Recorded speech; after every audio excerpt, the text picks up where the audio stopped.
உறவுகள் அனைவருக்கும் வணக்கங்க. இந்த அம்மா லெஃப்ட் ரைட்டு வாங்கின கையோட போலீஸோட வந்து விஜயாவையும் மனோஜையும் கொத்த அள்ளிட்டு போயிடுறாங்க போலீஸ் ஸ்டேஷனுக்கு. இங்கே முத்து அம்மாவுக்காகத்தான் கொத்தா துடிப்பாரே. மீனா முத்துவும் கிளம்புறாங்க. போய் வக்கீலை பார்க்குறாங்க. என்ன இது இப்படிலாம் பண்ணலாமா? என்ன முத்து, உங்கள் அம்மாவுக்கு அறிவே இல்லையா? இருந்தால் ஏன் இப்படி ஒரு பிள்ளைய வளர்த்துருக்கு பெற்று அவளை போய் கை வைக்கலாமா? இப்போ பாரு, அவள் பயங்கரமான சதிகாரி. நல்லா மூளையை யூஸ் பண்ணி மகளிரில் போய் பண்ணியிருக்கா பார்த்தீங்களா? அவங்க வந்து பயங்கரமாக கொடி பிடிச்சிட்டு இப்போ உள்ளார போட்டாங்க. இப்போ என்ன பண்ணுறது? ஒன்றும் பண்ண முடியாது. ரோஹினிட்டே நீங்கள் சமாதானம் பண்ணணும். இதுக்கெல்லாம் ஒன்றும் இதெல்லாம் 7 வருஷம் போட்டுருவாங்க. பயங்கரமான டொமேட்டிக் வயலன்ஸ் அப்படி இப்படின்னு சொல்கிறாங்க. அதுக்கப்புறம் வேறு வழியே இல்லை. ரோஹினியை தேடி போகிறாங்க. அந்த பிள்ளை பார்த்தீங்கன்னா கால் மேலே கால் போட்டு, என்ன வந்துட்டிங்களா, வீடு தேடி வந்தீங்களா அப்படின்னு சொல்ல, வாமா மீனா அப்படின்னு அவங்க அம்மா சொல்ல, என்னம்மா இவங்களை போய் வாமாங்கிற, என் வாழ்க்கையை கெடுக்க நினச்சிட்டு இருக்கா, அவங்கள போய் வான்னு சொல்லுவியா அப்படிங்கிற, சும்மா இருடி அப்படின்னு சொல்லிட்டு, நல்லா இருக்கியாம்மா?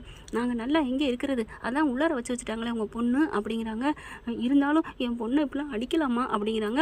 அடிக்கலாமா? உங்கள் பொண்ணு பண்ணது மட்டும் ரைட்டா அப்படின்னு சொல்ல, என் பொண்ணு என்ன பண்ணான்னு சொல்லலையா, என்னடி பண்ணி வச்ச அப்படிங்கிற, அவங்க சொல்ல மாட்டாங்க, நான் சொல்கிறேன். நான் அந்த வீட்டில் இருந்தால் என் மாமனாருக்கு ஆபத்துன்னு சொல்லி ஒரு போலி சாமியாரை உருவாக்கி அனுப்பி விட்டு என்னை வீட்டை விட்டு விரட்டி வச்சுட்டாங்க, தெரியுமா அது உங்களுக்கு அப்படின்னு சொன்னோன்னே ரோஹினி அம்மாவுக்கு கோவம் வருது. ஏண்டி இப்படிலாம் பண்ணி அடி அப்படின்னு சொல்ல, அப்படியே பார்க்குது. இப்போ என்ன, அதனால் என்ன, அந்த வீட்டில் இருந்துட்டு என்னை வாழ விடாமல் பண்ணுது, அதனால் பண்ணேன். பார்த்தீங்களா, அதனால தான் அந்த கோவத்தில் இப்போ என் மாமனாருக்கு முடியாமல் போயிடுச்சு, ஆக்சிடென்ட் ஆயிடுச்சு, அந்த வெறியில் ஏமாத்திட்டாலே அப்படின்னு சொல்லிட்டு கூப்பிட்டு வச்சு அடிச்சிருக்காங்க.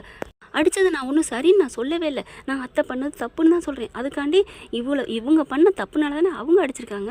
அதுக்கு நான் வந்து பண்ணியிருக்கணும், என்னை இப்படி வீட்டை விட்டு விரட்டினடி, நான் உனக்கு என்னடி பண்ணேன்னு. ஆனால் அதுக்கு அவங்க பண்ணியிருக்காங்க, அவங்க அசிங்கப்பட்டாலே என் முன்னாடி அப்படிங்கிற ஆதங்கத்தில் கூப்பிட்டு வச்சு அடிச்சிருக்காங்க, 4 தட்டு தட்டியிருக்காங்க. ஏன் இவங்களே அந்த வேலை பார்க்குறவனை சந்தோஷம் அடிக்கலையா சாட்டையை வச்சு? அதே தான் பழிக்கு பழி பண்ணியிருக்காங்க. ஆனால் அதுக்கு அது முடிஞ்சு போச்சுன்னு விடணும்ல. கம்ப்ளைண்ட் கொடுத்து இப்போ 7 வருஷம் உள்ளறதில் வச்சுருக்காங்க. அப்புறம் எப்படி உங்கள் ரோஹினியோட அவர் வாழ்வார், மனோஜ் எப்படி ஏற்றுக்குவார்? இன்னமும் பதிலுக்கு பதில் பண்ணிக்கிட்டு இருந்தா எப்படிம்மா அப்படின்னு மீனா சொல்லுது. ஏண்டி ரோஹினி இப்படி பண்ணி வச்சிருக்க, போய் வாபஸ் வாங்கடி. நான்லாம் வாபஸ் வாங்க முடியாது, என்ன நினச்சிட்டு இருக்கீங்க? இந்த பாண்டியன் ஸ்டோரில் வாபஸ் வாங்கினால அவங்க ஃப்ரீயாக தர்றாங்களே அந்த மாதிரி போகிறதுக்கா? அதெல்லாம் முடியாதுமா. இங்கே பாருங்கள், எங்கள் அம்மா பாவம், அவங்களுக்கு வந்து முடியாதவங்க, அப்படிலாம் பண்ணக்கூடாது அப்படிங்கிறாரு முத்து.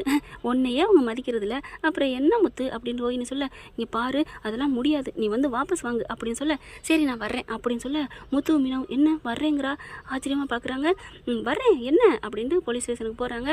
அப்படியே மனோஜையும் மாமியாரையும் பார்க்குது. என்ன மாமியாரே, என்ன கணவரே உள்ளுக்க இருக்கீங்களா? ஏய் அப்படிங்கிற, இந்த ஏபிசிடிலாம் சொல்கிற வேலை வச்சுக்க வேணாம். என்றைக்கா இருந்தாலும் இந்த ரோஹினி தான் உங்களுக்கு மருமக, நான் சொல்லிக்கிட்டு தானே இருக்கேன் ஆண்டி. எனக்கு நீங்கள் ஒரு அம்பை விட்டீங்க, அதை நான் திருப்பி உங்கள் மேலே விட்டேன் பார்த்தீங்களா அப்படின்னு சொல்லிட்டு அங்கிட்டு போகிறாங்க. சார் இவங்க என்னை அடிக்கி இப்படிலாம் வைக்கக்கூடாது சார், நீங்கள் 4 அடி அடிங்க, இங்கே பாருங்கள் என் கை கால்லாம் அப்படிங்கிற. அம்மா அது எங்களுக்கு தெரியும் என்ன பண்ணணும், நீ போமா அப்படிங்கிறாங்க. இப்போ எதுக்கு வந்திருக்கீங்க? இல்லை ஒன்று பேசிட்டு போகலான்னு வந்தேன் அப்படின்ட்டு.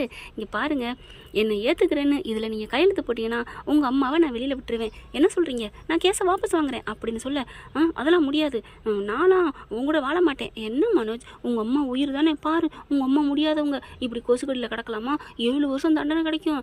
7 வருஷம் உள்ளே இருக்கிறதுக்கு என் கூட வாழ்ந்துட்டு போயிடுறேன். நான் என்ன உன்ட்ட கேட்குறேன், உன் சொத்து சோகத்தை கேட்குறேன். உன் கூட நான் நல்லா தானே வாழ்ந்தேன், என் கூட நீ நல்லா தானே குழுன்னு அனுபவிச்ச வாழ்ந்த, அப்படி இருக்கல உனக்கு என்ன பிரச்சனை, என் கூட வாழ்ந்தா என்ன மனோஜ் அப்படிங்கிறாங்க. உடனே பார்க்குது, டேய் அதுக்கெல்லாம் சம்மதிக்காதடா அப்படிங்கல. இல்லைம்மா உன்னை நினச்சா எனக்கு பாவமாக இருக்குமா, நீ வெளியில் வரணுமா, அதனால நான் சம்மதிக்கிறேம்மா அப்படின்னு சொல்ல, டேய் வேணாண்டா அப்படிங்கிறாங்க. சம்மதிச்சிட்டேன் மனோஜ், இந்தா கையெழுத்து போடு அப்படின்னு சொல்லி கொடுக்க, அவங்களும் கையெழுத்து போட்டு கொடுத்துட்றான். ஆனால் முத்து மீனா வர்றாங்க, ஒன்றும் சொல்ல முடியல, அது அவங்க விருப்பம் அப்படின்னு நின்றுறாங்க. கையெழுத்து போட்டு கொடுத்ததுனால இப்போ நான் வாபஸ் வாங்குறேன் அப்படின்னு சொல்லிட்டு வாபஸ் வாங்கிடுறாங்க. 2 பேரையும் ரிலீஸ் பண்ணிடுறாங்க. டேய் ஏன்டா பண்ணேன்னு மனோஜை போட்டு அடிக்க, அம்மா நீ இப்போ வெளில வந்துட்டு இல்லைம்மா, ஏன்டா அப்படி பண்ண, நான் ஏதாவது பார்த்துருப்பேன்ல அப்படி இப்படின்னு சொல்ல, முத்து மீனா பார்க்குறாங்க. அதெல்லாம் ஒன்றும் பண்ண முடியாது, 7 வருஷம் தண்டனையா அப்படிங்கிறாங்க. ஐயோ இவ வெளியில் எடுத்து நான் வர்ற மாதிரி ஆயிடுச்சே, அவள் தானே உள்ளரையும் வச்சா அப்படின்னு முத்துவும் மனோஜும் சொல்ல, அதுக்கப்புறம் பார்க்குறாங்க. அத்தை வேறு வழியே இல்லை, நானும் உங்கள் கூட தான் வரணும்.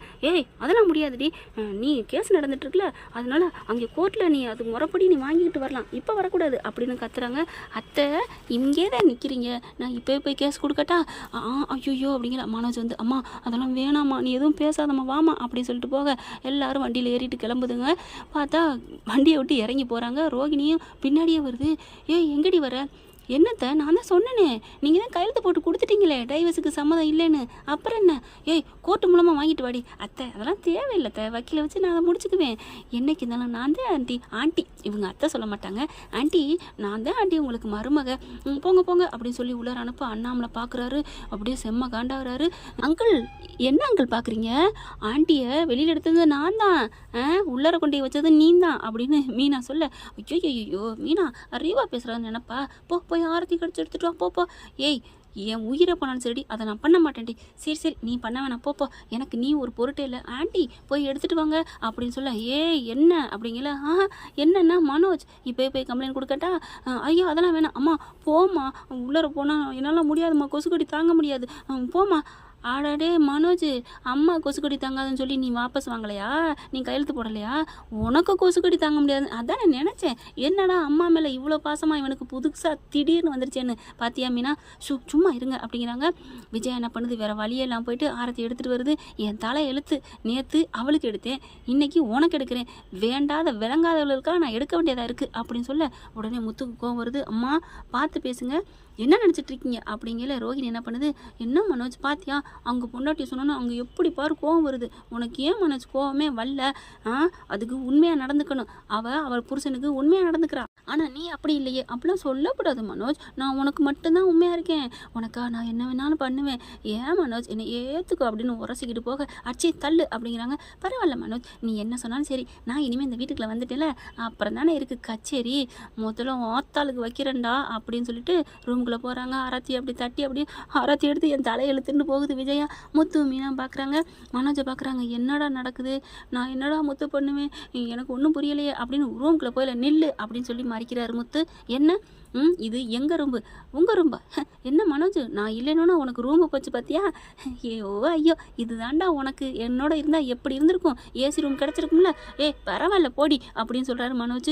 அதுக்கப்புறம் இல்லை எனக்கு இந்த ரூம் தான் வேணும், இந்த வேலை என்கிட்ட வச்சுக்க வேணாம், நீ என்ன வேணாலும் அழைப்பிக்கோ, என்ன வேணாலும் பிளாக்மெயில் பண்ணிக்கோ, அது அங்கே இருக்காங்க பாரு அந்த அம்மா என்கிட்ட வச்சுக்கோ, என்கிட்ட வச்சுக்காத அப்படின்னு முத்து மீனாவும் கரெக்டாக ஒரு 2 பேரும் ஒன்றா சொல்கிறாங்க.